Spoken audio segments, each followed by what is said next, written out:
Good morning, Cinque. Seeing as this is our first video, I decided that what I should do was read the first lines of books and then evaluate them, because I wasn't really sure what else to do. If you really want to hear about it, the first thing you'll probably want to know is where I was born and what my last childhood was like and how my parents were occupied and all before they had me, and all that David Copperfield kind of crap. But I don't feel like going through it if you want to know the truth. Thank you, Holden, for making an extremely long first sentence. Like, here's the book. And that is the end of Holden's first sentence. It's like 4 or 5 lines long. In my younger and more vulnerable years, my father gave me some advice that I've been turning over in my head ever since. Fitzgerald, what were you thinking when you wrote that first sentence? This has nothing to do with the book at all. If you want to know the bit of advice, by the way, it was, whenever you feel like criticizing anyone, just remember that all people in this world haven't had the advantages that you've had. That's one really snobby bit of advice. I'm sorry. I mean, I guess you're not really supposed to like any of these characters by the end of the book, but I just don't understand this first sentence. Like, why would you start off like that? In a hole in the ground there lived a hobbit. Your first reaction is, what the heck is a hobbit? And then your second reaction is, why the heck is it living in a hole in the ground? Look, I didn't want to be a half-blood. What is a half-blood?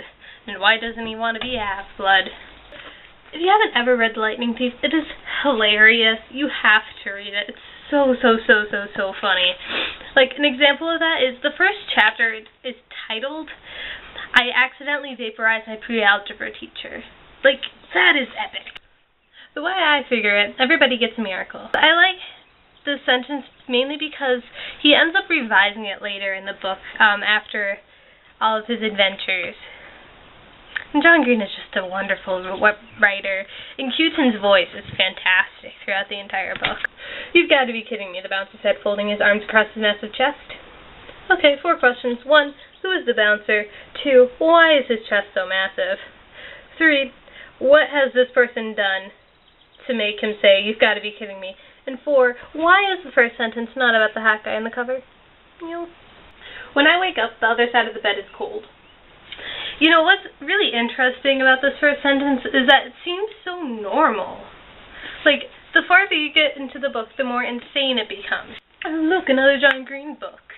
Late in the winter of my 17th year, my mother decided I was depressed, presumably because I rarely left the house, spent quite a lot of time in bed, read the same book over and over, ate infrequently, and devoted quite a bit of my abundant free time to thinking about death. It's kind of funny, but a lot of those things I do, like, I don't leave the house, especially over the summer. It's just like, no, I like my bedroom. I sit on my bed almost all day. I reread the same books, though I eat all the time. I really like food. Really like food. And last, but certainly not least, I'm not even going to hold the book up because I'm sure you're going to recognize this one. Mr. and Mrs. Dursley of No. 4 Privet Drive were proud to say they were perfectly normal, thank you very much. Harry Potter. This is the sentence that started off a generation and an era and a theme park and movies and just epicness. And I love that the first sentence is that it's trying to stress being normal so much, and this book is anything but. I hope you enjoyed this. This is my first video, so if it wasn't perfect, I'm sorry, and I'll get better. I promise I'll get better. And I think that's it. So, Cinque, I'll be seeing you soon.